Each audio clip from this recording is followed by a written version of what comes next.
Good afternoon, everyone. And welcome to the Safe Streets Coalition meeting. We're back at the Overland Station in person. We're glad that you chose to join us today for the first time in over a year. As usual, we are going to send you a YouTube link and a survey in a few days, so if you would go ahead and complete that and return it to us, that would be good. On the table, you'll find a yellow slip. If you would please sign the yellow slip for us, that would be great. The PAR Safe Streets staff joining us today are Mandy Shakansky, our Executive Director. Lynn Smith is our Community Prevention Consultant. Maddie Timish, and she is a Community Education and Media Specialist. And I'm Judy Wilson, Office Manager and National Night Out Program Coordinator. Please contact any of us if you have questions or need assistance. The agenda today is published for you there as a matter of record. And we always do a champion of character at each month at our meeting. And our champions the champions of character today are Robert Havens and Mark Elder. And the fire chief was to be here, but he was delayed a little bit, so we'll go ahead and recognize Robert, if you would come up, please. And also our police department and Shawnee County Sheriff's Office.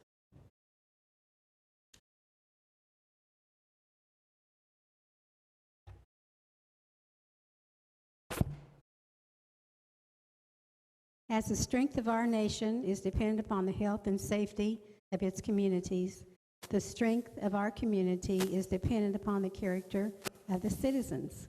Topeka City of Character and Safe Streets Coalition of Topeka and Shawnee County recognizes Robert Havens.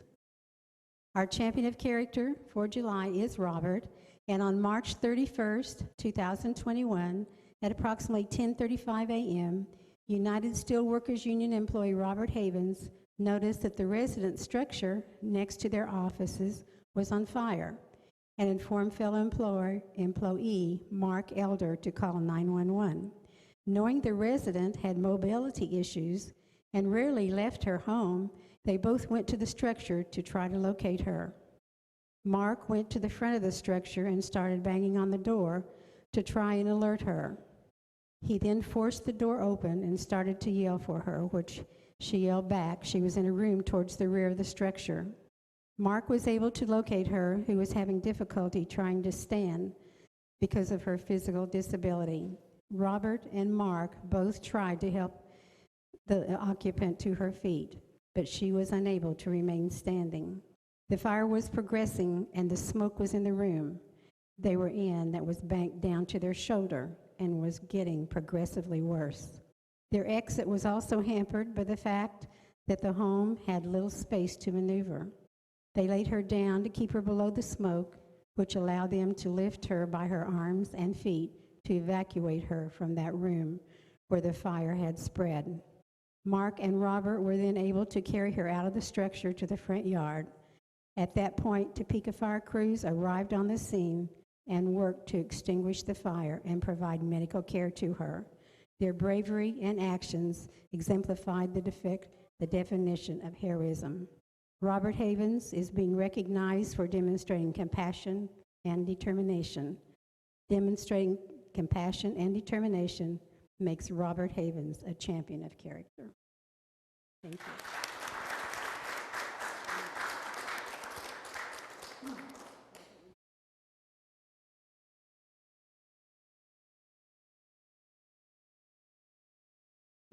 Okay, thank you so much.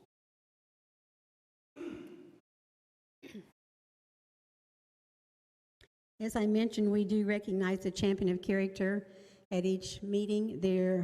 A person can be nominated for exhibiting good character that has significantly improved the health, safety, or the quality of life of the community.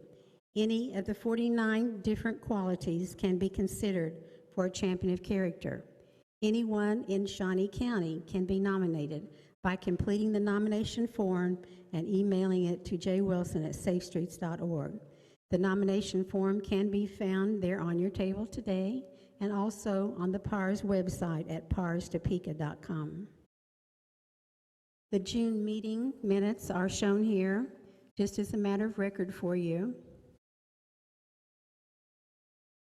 but no action is necessary.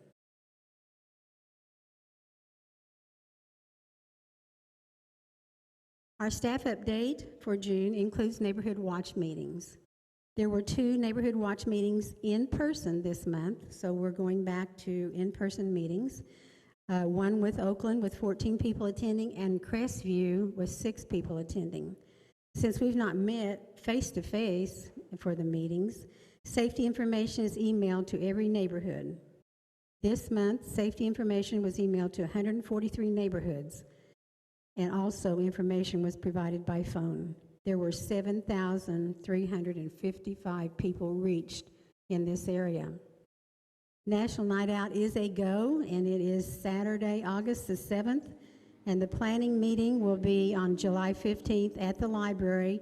We had to do this in 2 sessions due to the fact that we're still social distancing at the library.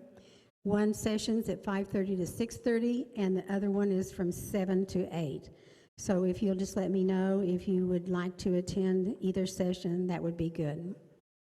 Safety information was also emailed to the Safe Streets Coalition members, the City Council, County Commission, and Topeka police officers. And there we had 1,533 reached. The retailers and IFO meetings were not held in June. However, meeting information was emailed to 238 people. Even though we're working mostly in the office, but some of us part-time from home, there were 107 emails and calls for service just for Safe Streets. That doesn't account all the calls coming in for evaluations and other services. Please check out our Facebook pages, Lock It, Remove It, or Lose It, which is remove items from your vehicle so they will not be stolen. And we reached 219 people there. National Night Out Facebook, this will be updates for upcoming planning and events. We reached 163 people. The Safe Streets Coalition Facebook reached 150 people. And of course, we do want you to check all these out and share information with others. On the substance abuse initiatives, a substance abuse task force met by Zoom with 10 people attending. You will want to check the Prevention and Resiliency Services Facebook page. It had 20,232 people reached there. And on the Latino initiatives, they did have 2 meetings this month with 16 people attending. And of course, the Latino Facebook page had 1,978. We're always glad to have our Topeka Police Department with us. And today, Sergeant Dan Wilson will talk about our crime stat.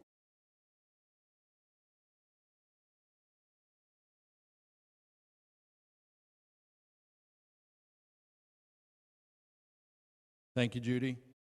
It's good to be back with everybody. I appreciate you all being here. These stats are not super exciting, which is a good thing. But like I said, we're happy to be back here in person. We'll talk about the stats, and then I'll give you a little more information.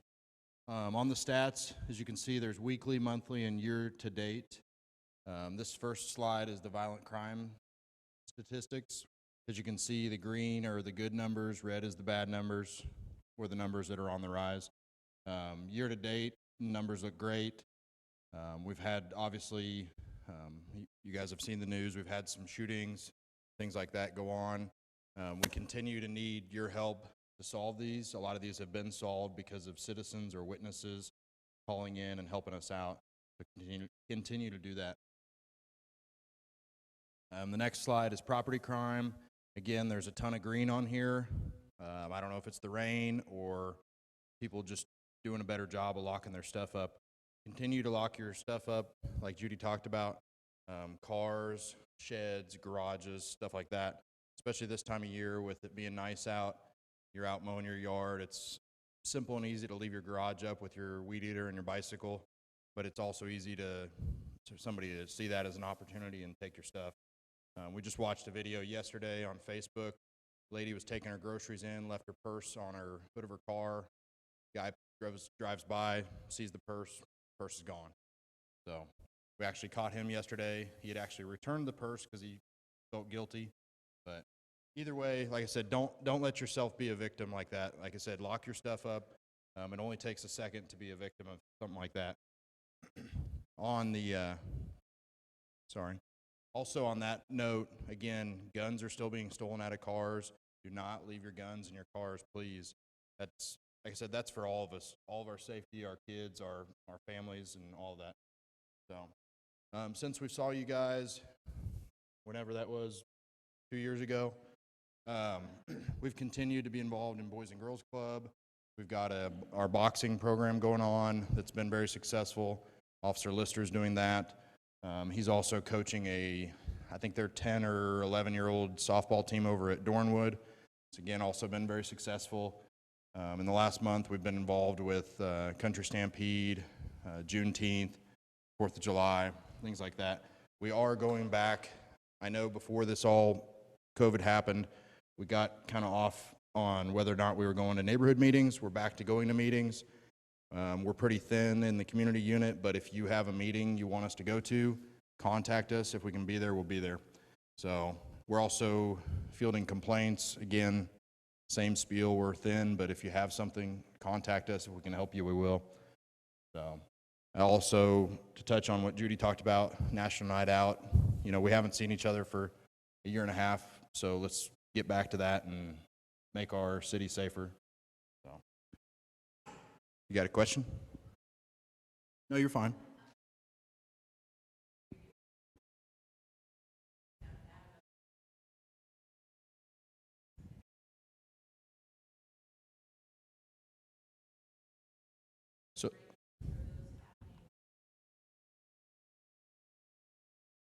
So like on this one, burglary commercial, that would be like a overnight burglary to a Dillon's or something like that, a pawn shop, things like that. And then obviously the burglary residential, that's like a house burglary.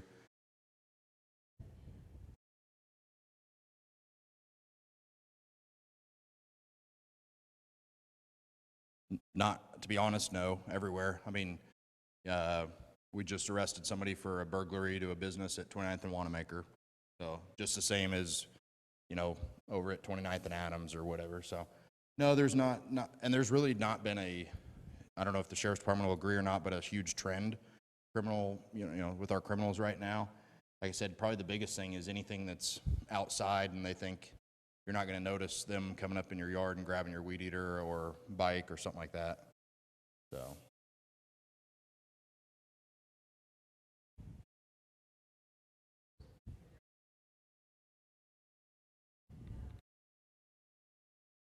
Can't. I would suggest all of it. I mean, like I said, they're looking for the easy opportunity to not get caught. I think this guy yesterday, why he took the purse back is because she had good cameras. She put it on Facebook. I'm sure somebody said, hey, you're on Facebook.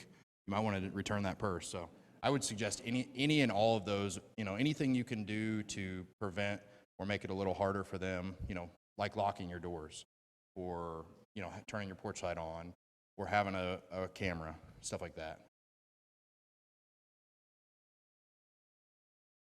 You're fine.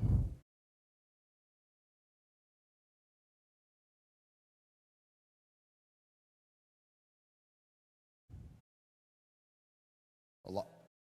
Yes, a lot of, I mean, honestly, a lot of our crimes are drug related, whether that's, you know, a domestic over, you know, the one party using drugs or a robbery to an individual because they owe drug money, things like that. So, I mean, you know, it's not, there's not like a category necessarily, but I would say a strong percentage are drug related.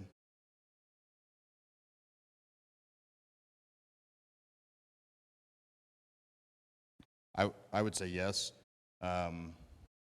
Specifically, probably marijuana, especially as the Midwest has changed. I mean, you go any direction from Kansas and the marijuana law is different. So you go to a different city in Kansas, the marijuana law is different, or how they interpret it. So I would say that. we've seen a heroin rise in Kansas. So meth's still strong. So, but like I said, heroin has been the biggest change probably since we talked to you guys.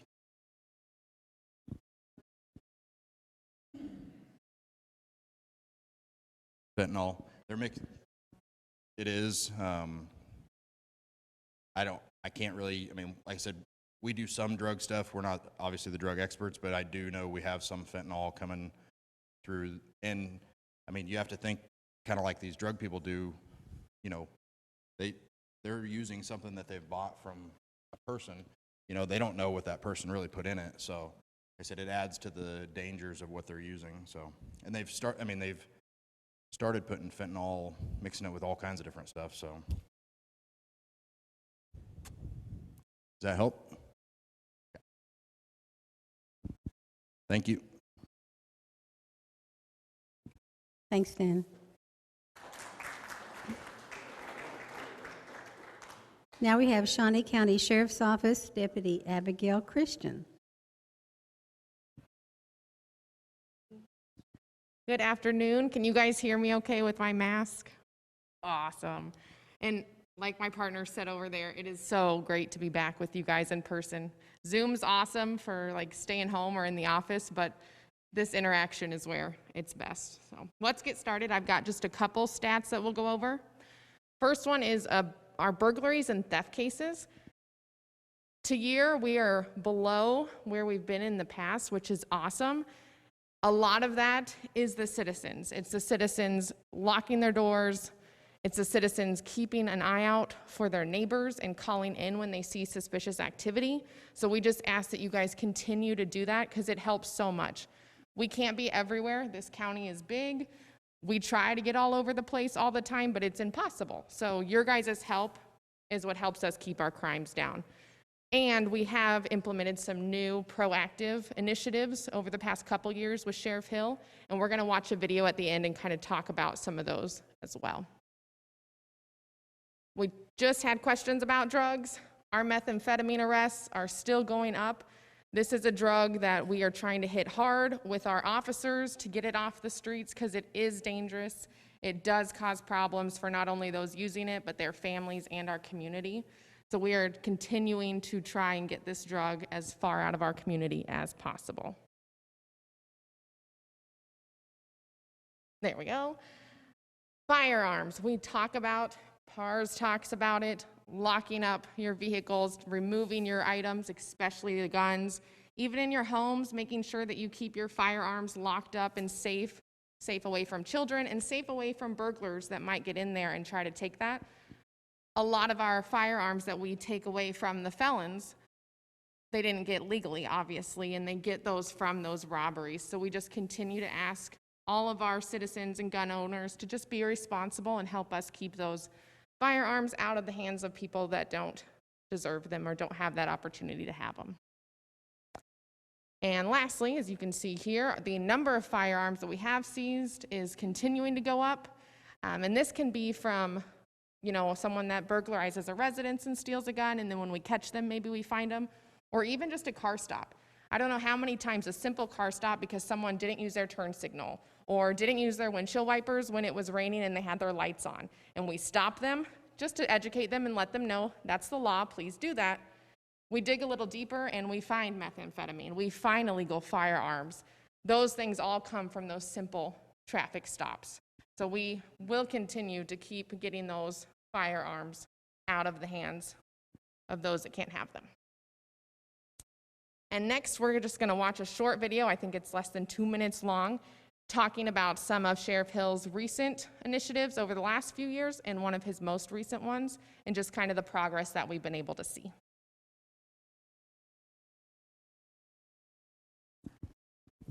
Office saw an increase in Part 1 crimes from 2018 to 2019.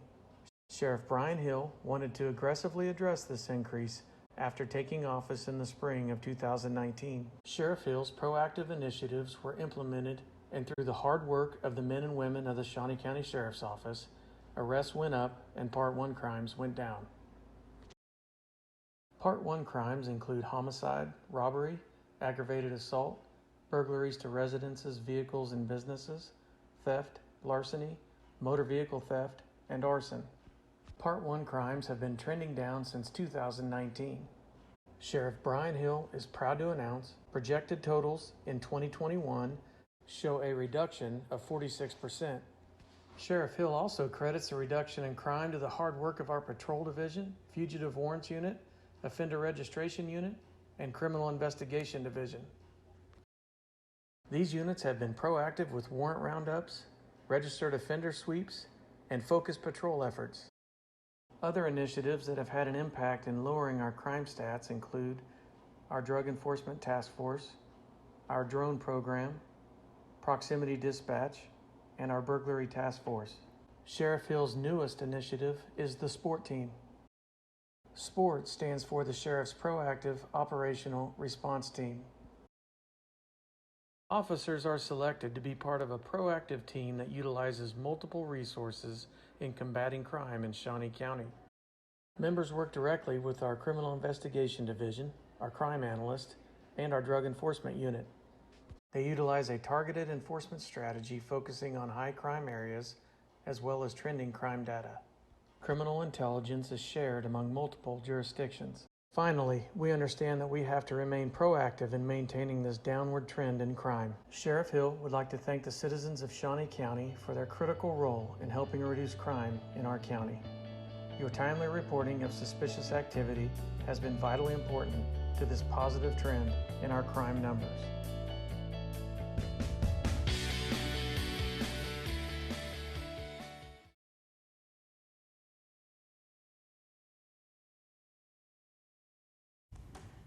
So as you can see, we are definitely excited about all of our proactive initiatives, as well as the fact that our crime rate is going down, but we can't stop what we're doing. We can't stop what the citizens are doing with reporting things and getting us information when they see something suspicious. So we just ask everyone to keep doing their job, and we will keep doing ours as well.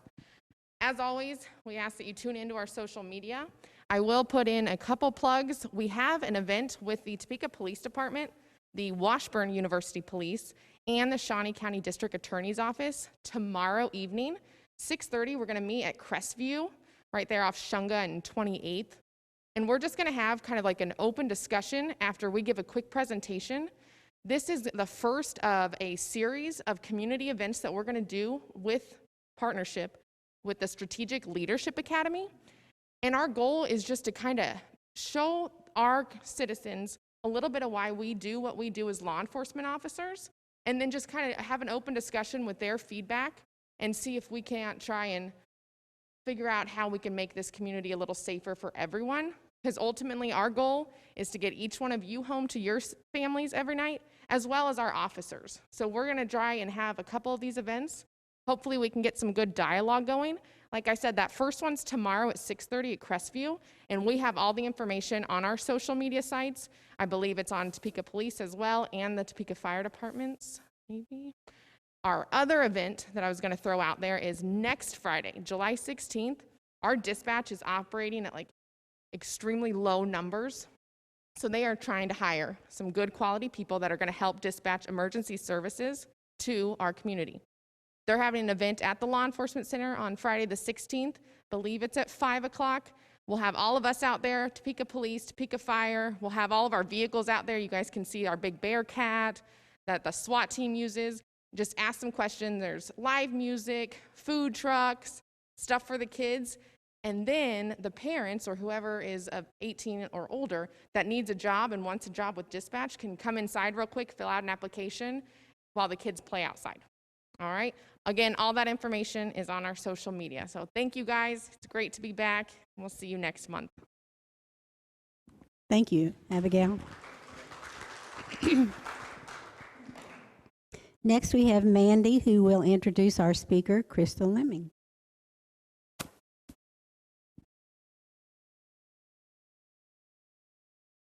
Well, it is my pleasure to introduce our speaker, Crystal Lemming, today. She is a licensed clinical psychotherapist and credentialed advocate, campus advocacy specialist. That's a lot. She has been working with adolescents and young adults in the Topeka community since 2012. Since 2017, she's been the Director of Counseling at Washburn University. She's passionate about mental health, particularly about advancing mental health resources for our community's youth. In addition, Crystal believes in the power and necessity of education for the adults who care for the community's youth. Education enables each of us to support and intervene on behalf of young people to enhance the well-being and safety of the children and adolescents of Topeka and Shawnee County. Please join me in welcoming Crystal Lemming.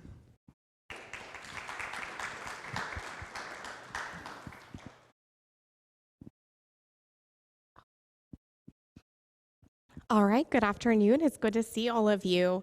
So today's topic is suicide awareness and prevention for young people, which admittedly is a huge topic that we're going to cover in a tiny amount of time. So before we even get started, most of these slides could in and of themselves be an hour-long discussion, but we're just going to touch on a bunch of different areas. So first of all, some facts and figures. Suicide is the second leading cause of death for individuals in the U.S. ages 10 to 35. So once a kiddo hits about the age of 10, other than accidental injury, they are unlikely to die from anything else other than suicide, or less likely to die from anything else other than suicide until they reach about my age. So that's a long period of time that our individuals are most at risk for death by suicide. Not all individuals who have suicidal thoughts or ideation will go on to die by suicide, so that's important to note. But it's worth noting that most people, the vast majority of people who do die by suicide, have had suicidal thoughts and thinking. And so while having a suicidal thought does not guarantee or even mean that a person will die by suicide, it's a really strong risk factor and a piece that should make us aware that we need to be having that conversation about maintaining safety. The means of death vary by age group. So for individuals who are under the age of 14, so in that 10 to 14 range, what we tend to see the primary means of death being is suffocation, asphyxiation. But then when we hit about 15, we see that primary mean of death becoming firearms and really continuing throughout the lifespan after that. Another factor that is true across age groups, but is particularly worth noting for our kiddos, is that ADHD is positively correlated with suicide attempts and death by suicide, which is true, like I said, across all genders and all ages, but is particularly strong. That correlation is strongest for children under 12. So when we think about the risk factors, like how do we begin to spot a person who may be having suicidal thinking, a person that we might need to talk to? One of the first things that we're going to identify is any sense of loss. So that can be a real loss. That can be, loss of a friend or a pet or a situation, but it can also be perceived. So when I say perceived, I don't necessarily mean that it isn't real. I just mean that maybe the circumstances weren't what they were interpreted to be. So I was trying to think of an example earlier today, and I thought, okay, well, if I had a youth who came out to a peer, and then the next day that peer didn't speak to them, didn't engage with them, they might perceive themselves as being rejected due to this disclosure that they just made, whereas the reality might be that that youth had just found out that their grandparent had a terminal illness and was very preoccupied with worry about that situation in their lives. So they may not have actually been experiencing rejection, but that perception of rejection, so that sense of loss. It can also be recent, so it can be something that's actually occurred right now or in the very recent past, or it can be impending. So when we say impending, we mean like, I'm gonna move to a new city, near new people, I'm gonna lose my friends, right? So it hasn't happened yet, but I know that it's coming. We also know certain demographics are more likely to be associated with suicide attempts and death by suicide. In hindsight, should have put an asterisk by religion, and I'll discuss that in a second. So suicide statistics vary by race, with Caucasian individuals and Asian individuals being more likely to die by suicide, Latino and African American individuals being somewhat less likely to die by suicide. Gender and gender identity, so cis individuals are less likely to die of suicide, that meaning identifying with the gender you were assigned at birth. So whereas male individuals are more likely to attempt suicide more likely to die by suicide, whereas female individuals are more likely to attempt but less likely to die. Sexual orientations or LGBTQIA plus individuals are more likely to have an attempt. Religion can actually be a protective factor. Individuals who have a strong religious identification are often less likely to attempt. Having had previous attempts themselves or a family history of attempt or a death in the family by suicide can also be predictive factors for an attempt or a death by suicide. Behavioral pieces can look like drug and alcohol use, as well as impulsive behavior, which none of that should be shocking when we talk about our youth, right? That they tend to be somewhat more impulsive. They tend to be more likely to have engaged in some of those behaviors, and those are risk factors as well. So when we think about warning signs, so things that we want to be aware of are a sense of being a burden. So an individual at any age who feels like they're a burden on the people around them is more likely to have a suicide attempt. In addition, isolation, a sense of being disconnected, of being isolated from others. Changes in mood or behavior. So this might include sleeping more, being more withdrawn, being more aggressive or hostile. It might also include things like a sudden shift in behavior or mood in a positive direction. So a person who seemed really glum and down and distracted, but all of a sudden is very cheerful and calm, that's worth asking about as well. And changes in sleep. So really any mental health concern we can identify, a sudden elevation in anxiety, an episode of psychosis, sudden episodes of depression, are almost always precipitated by some disruption in sleep. There's some discussion about whether or not that's causal or whether it's correlational. It doesn't really matter. We just know that if we're seeing substantial changes in sleep, that should be a warning sign to us that this person may be suffering in some way.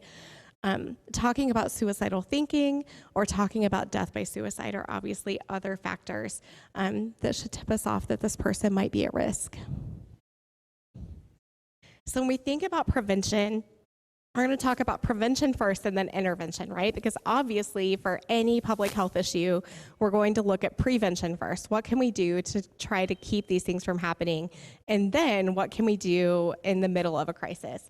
So first of all, have a plan for a suicidal crisis. Make sure that you have some training. Make sure that you've thought through, okay, if a person were to disclose to me, a friend, a loved one, a relative, that they were having suicidal thoughts, how would I respond? Even if you're just thinking about it in your own mind, if you're not talking about it out loud with others, think through, what kind of language would I use? What kind of questions would I ask? How would I approach this? So similar to how you might learn CPR, you might go to a class and learn CPR hoping that you've never had to use it. My guess is many of the people in this room have been trained in CPR. Most of us probably have not actually used CPR.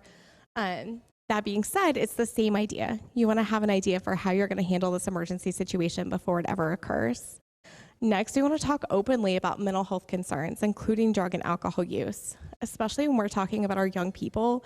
When we talk about the systems our young people interact with, things like our school systems, for instance, we often prohibit ourselves from having open conversations about their mental health status, about drug and alcohol consumption, about suicide and other concerns, about sex. And when we limit ourselves from having these conversations with young people and the systems that we ask them to interact with and live within, then the only people we cut out of those conversations is ourselves. Those conversations are being had. They're being had amongst our young people. They're being had amongst each other. They're being had on social media.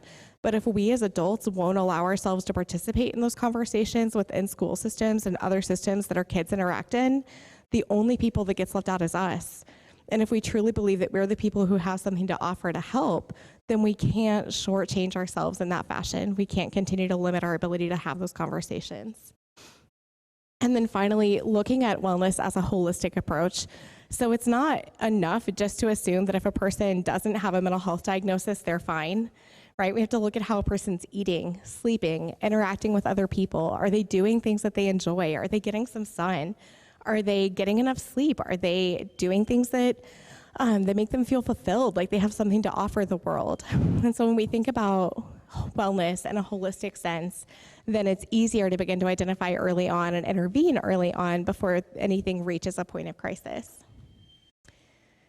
So then thinking about intervention, right? So we're past the point of prevention. We're to the point that we're having serious thoughts about maybe this person in my life, excuse me, this student, this relative, this family member is having thoughts about suicide. Our first encouragement is to ask, right? So there is no one in the history of ever who was facing a really difficult situation and somebody said, hey, I'm concerned. I notice you seem withdrawn or you're not sleeping well.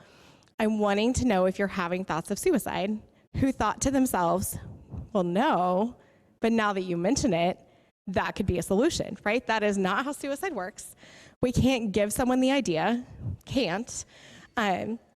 So asking just opens that opportunity to have a conversation with you. If that person is having thoughts of suicide, asking is actually shown to reduce the rate of suicidal behavior and suicide. I'm going to avoid the term suicide completion, so death by suicide, right? So asking can actually be incredibly cathartic for individuals. If we notice this individual is having thoughts of suicide, or even if they're not and they're just distressed, we're going to look for opportunities to access help. So maybe that's community care. So maybe they're having some thoughts, but there's no plan, there's no desire to die. In that case, we're going to look for individual therapy help in the community, maybe some group work. Maybe it is an emergency, in which case we're going to look at a crisis center like Family Service or Vallejo, an emergency department. Depending on how imminent the threat is, we might even ask our police departments to intervene in some fashion and help to maintain safety for that individual. We're going to look at reducing access to lethal means. And so that means that we're going to reduce access to things like medication and knives, sure. Firearms, for sure. We can't hesitate to ask about that, especially with young people. We might presume that because they're young that they don't own a gun, which may or may not be true. But asking about their family, like, does your family own a gun? If so, is it kept in a secured place? Is it kept separate from ammunition? Do you have gun locks? Are there things that we can help to provide family? As an individual, as a citizen and not a provider, I don't necessarily expect you to have all of those details in your conversation, but just finding out if there's a gun in the home can definitely help to inform the next person, that individual who might be working with that person, to be able to have a more in-depth conversation to help plan for safety. The other thing to remember is we talked early on about how for individuals who are in that 10 to 14 range, their primary threat of death by suicide is actually through some form of ligation, so some form of asphyxiation or strangulation, which that is really, really hard to remove everything a person could potentially use to strangle themselves.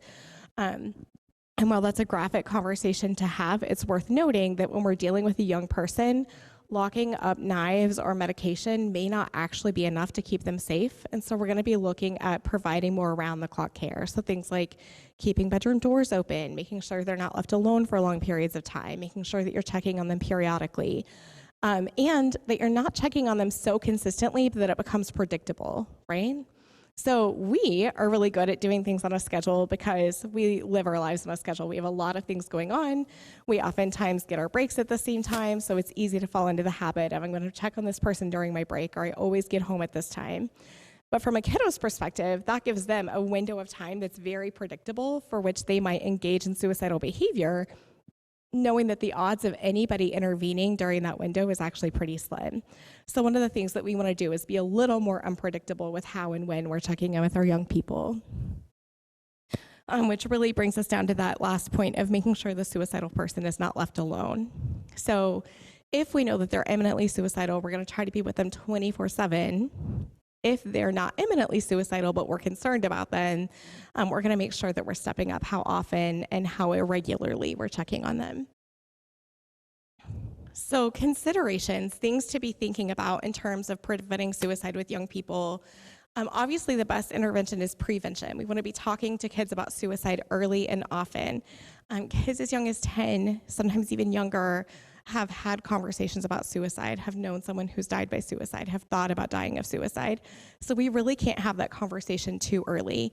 You know, similar to all of the other conversations we avoid because they make us uncomfortable, right? Like drugs and sex and all the good stuff. We have to make sure that we have this conversation with them early on, and we're having conversations about how, you know, sometimes if we're really down or we're really distressed, then this seems like a way out, and what would you do if that were to happen? The earlier the intervention, the better. So if we notice somebody struggling, they're seeming very anxious or very sad, their sleep is very disrupted, I'm going to do everything we can to provide some kind of intervention for this young person early on. If you take them in to meet with somebody and they say, you know what, I think they're okay, right? But they could use some more regulation with their sleep. Great. You lost an hour of your time. maybe $100 if you paid completely out of pocket for that, right? And you have a pretty good idea that that kiddo is in an okay place right now and what you could do to make sure they stay better. If you take that person in and they're not doing so well, then you've opened an opportunity to intervene before it becomes critical. Suicide is most likely to occur when someone is alone or has minimal supervision. So kind of hearkening back to that previous discussion about making sure that our kiddos aren't left alone for extended periods of time, especially if they're suffering, that we're being intentional and irregular about how we check in with them. We want to be checking in with them frequently, but not on a schedule that's predictable. And then finally, we can't address things, we can't fix things if we can't talk about them openly. So we have to do a better job of getting really, really comfortable having hard conversations and approaching those things with our kiddos before they come to us. I thought about asking you guys to do an exercise, and I decided that might be a tiny bit personal. So just in your heads, I want you to think about if you were having the worst day of your whole life, who would you tell, right? And so you don't have to tell me, just think about it. My guess is that very few people in this room said my mom or my dad, right? You probably thought of a significant other, maybe a coworker, maybe a good friend. Our kids aren't so different, right? They're thinking of that boyfriend or girlfriend, that close friend that they have, maybe a close teacher, right? Like maybe you would have a coworker or a boss if you're really close to them. Most of them aren't coming to us first. So we have to make sure that other kiddos, other young people also have an idea of like what kinds of secrets can we keep? Like if your best friend says they have a crush on that person, fine. We're not gonna argue about that. But if it involves safety or harm to self or harm to property, like those are the kinds of secrets we don't keep. And so having conversations with them about like when and if your friend has this conversation with you, how are you gonna respond? What are the resources that you need to know about as well? All right, so there are a lot of resources in the Topeka community. There are plenty more available as well, but these are some highlights for you. I really focused on what's available for youth, so I know that there are a lot of other resources too that are available for adults. There are also really specific resources available, such as I work for the university, right? But that's not necessarily helpful to everybody in Shawnee County. So the Suicide Prevention Lifeline, the phone number is on the board, and the number that individuals can text is up there as well. Family Services crisis number is up there. Family Service also has an app called 7 Cups, which students can, or not just students, but young people can access online or via the app and talk anytime. In addition to those resources, there are a number of trainings that are offered in our community. So things like mental health first aid, applied suicide intervention skills training, question, persuade, refer, Operation Save. All of these are different trainings that are meant to help individuals have better language skills, better opportunities to dialogue about mental health issues, and then some of them, most of them on the board specifically address suicide. So mental health first aid is much more broad. It does touch on suicide. Applied suicide intervention skills training is probably the most intensive. It's a 2-day intensive about how do you address suicidal behavior. Question, persuade, refer is a little bit shorter, but it does also specifically address suicide on a community level. And then Operation Save is offered by the VA. So there are a number of trainings available from their individual organizations. So for instance, I know the university we have individual pieces that we offer on campus, and I'm sure that most of your organizations that you're affiliated with also have events, whether it's like this, where somebody comes in and has a conversation, or maybe specific trainings to your agency. But these are community level trainings that are available to all of you. And then the Suicide Prevention Coalition. So I'm not actually here as a representative of the coalition today, although I do have the opportunity to be there frequently. Although a couple of years ago, we turned our seat over to my counselor on staff, Emily Meyer-Hofer-Kublik. So it's been a while between COVID and Emily sitting there that I've actually been to the coalition meetings, but they're a wonderful resource in this community as well. All right, from there, resources, and then if you want to flip one more to questions. That's a lot of information that we covered in a very short amount of time.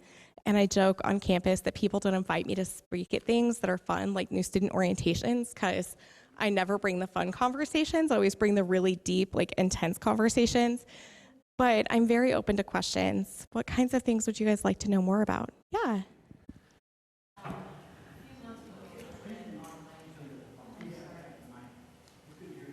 Oh, so sorry.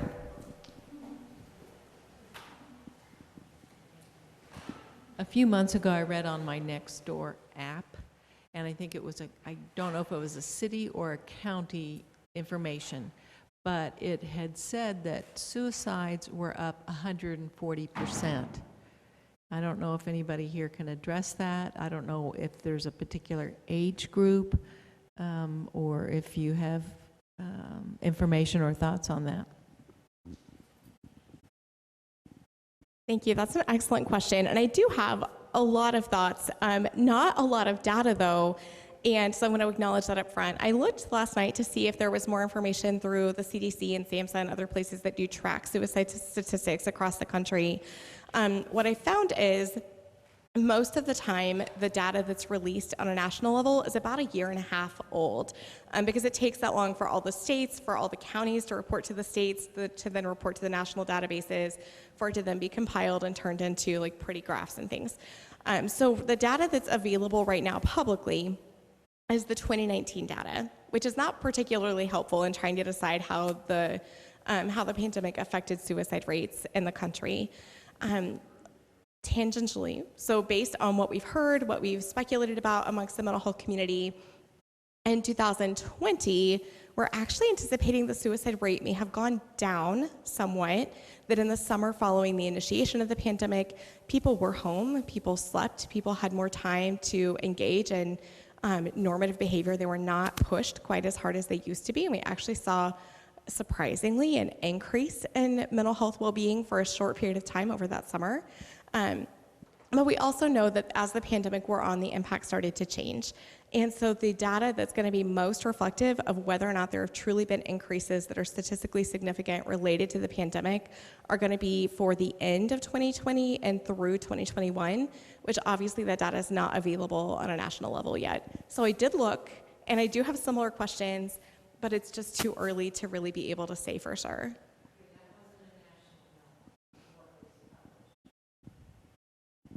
Oh. Sure.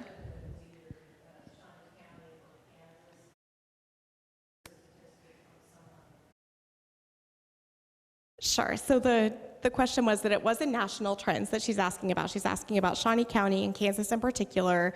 And that, to be honest, I don't have information to speak to that. Largely because, like I said, the data that I was seeking out, I know the reporting cycle on that tends to be a little bit older. So it's possible that it's out there. If somebody goes home and you Google and you hit it, then fantastic. I'm definitely not going to say that the data that's out there is inaccurate. I'm just going to say that I haven't found it. And I'm going to give the mic to you in just a second because you looks like you might have some local data.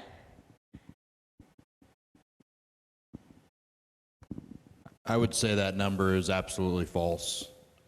I mean, suicides, we respond to all of them. I only work 40 hours a week, but usually we have some knowledge of it. I would say it may be up a little bit. I would definitely say not over 100% or whatever that number was. Granted, I'm just talking about city of Topeka. You know, I don't go to the county calls and, you know, Douglas County and all those other places, but I would say locally, it's definitely not up a tremendous amount. I would say it's steady, if anything. Okay. I was gonna say one's too many, but like I said, at least it's a steady number and something that hasn't gone haywire.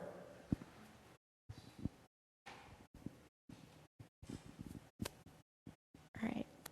Got to get to where I can see all of you to see if there are other questions or who might have them. Yeah.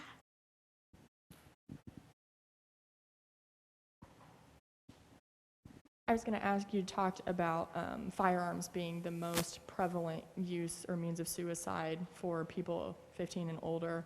I know at one point I had heard that women were more likely to use something that was a little less gruesome, for lack of a better term. Is that still true, or do women also now gravitate more towards using firearms for suicide? So So that's a really excellent question. Firearms are the most common method utilized for suicide attempts which are fatal. They're not necessarily the most common means of attempt overall. So, and you're right that the reason that men tend to the reason that men tend to die by suicide at a higher rate than women is because they tend to choose methods that are more fatal, like firearms and trains, things that are harder to recover from. So when we think about the rate of suicide overall, though, it is common to see less lethal means utilized, such as overdose, cutting, those kinds of behaviors. Not to say that those can't be lethal, because they absolutely can be, but you're right, they're lethal at a less frequent rate than what firearms are lethal.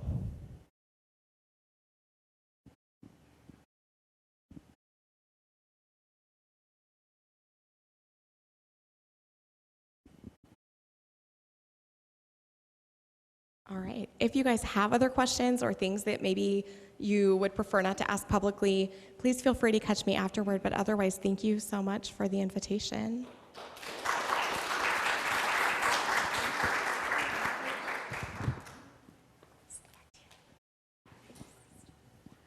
Thank you so much, Crystal. Well, thank you for attending today. You will, as usual, receive a YouTube link and a survey in a few days. We would like to be sure that everyone signs in on the yellow form in the middle of your table. If you're seated other places, if you would go ahead and just pick a table and sign in, that would be great. Also, you may have received something from us about the Latta Whitlow Advantage Care Summer Give Back. Latta Whitlow will be giving an organization a donation at the end of their, I guess you would say it's a survey or contest on Monday, August the 16th. Safe Streets would really appreciate your vote. You can go out and vote every day, and I did leave a form on the table, it's a link so you can go out and vote, but we really would appreciate your help. Also, you see a red folder on your table. That's for National Night Out. So if your organization, your neighborhood has not yet registered, we would be glad to have that form filled out and return it to us. Right now we have 60 neighborhoods and several others that have made inquiry. And for the last thing, if you would please complete this small yellow survey on your table and just leave it there, we would appreciate that. So again, thank you for attending today, and we will see you next month here at the Great Overland Station. Thanks a lot.